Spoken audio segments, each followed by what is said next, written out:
On est passé de 400 mètres carrés en tout confondu, bureau et atelier, à 1500 mètres carrés. À Bréant, on commençait par sortir les réalisations pour pouvoir travailler. Ouais, les bureaux, c'était salle de réunion. Au niveau température, entre ce qu'on a connu précédemment, c'est vrai que il y avait des petits chauffages d'appoint, mais les gens ils restaient bien sous le chauffage d'appoint. Tous les 3 ans, on recale les projets. Et depuis 2013, on a des groupes projets. On demande aux volontaires d'intervenir pour partager leur expérience et nous donner un petit peu leur avis sur les différents sujets.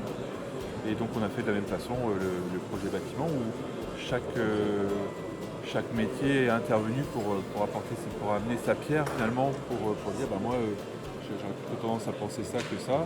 Et on a essayé de mutualiser au maximum toutes les compétences pour faire un projet qui plaise à tout le monde.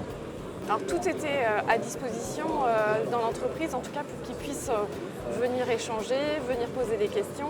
Les plans étaient affichés dans le bureau d'Emmanuel, tout était mis à disposition pour discuter. Je ne pense pas que ce soit dans toutes les entreprises où on demande à chacun son avis pour la construction d'un nouveau bâtiment. Tout le monde a donné son avis, aussi bien sur les couleurs intérieures que dans la partie administrative, que la disposition de l'atelier, le fonctionnement. En fait, moi, mon petit regret, c'est de ne pas avoir mis Madame Rivalan, l'ergonome, dans la boucle plus tôt. On est parti de nos besoins. En disant voilà comment on veut travailler. Durant l'échange, en fait, c'est vrai que Madame Morel et puis les autres membres de l'équipe ont montré aussi qu'il y avait des marges de manœuvre sur, en tout cas, l'implantation de l'intérieur des locaux au niveau administratif.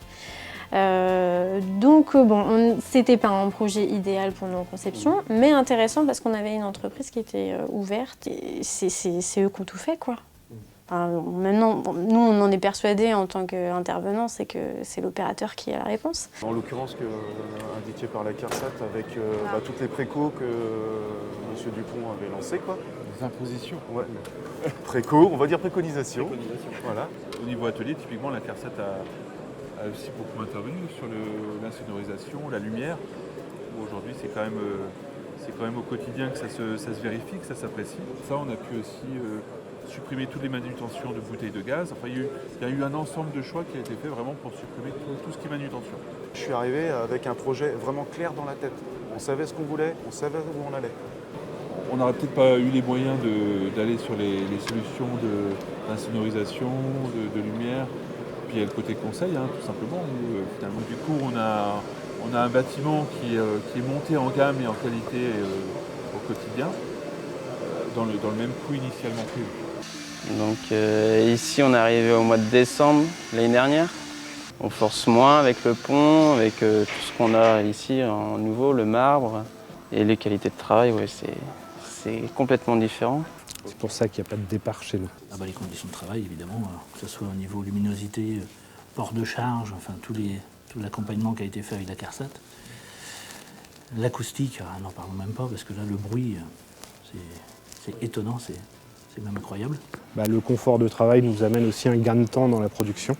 Il y a le retour au Citrian, où ils sont très très agréablement surpris.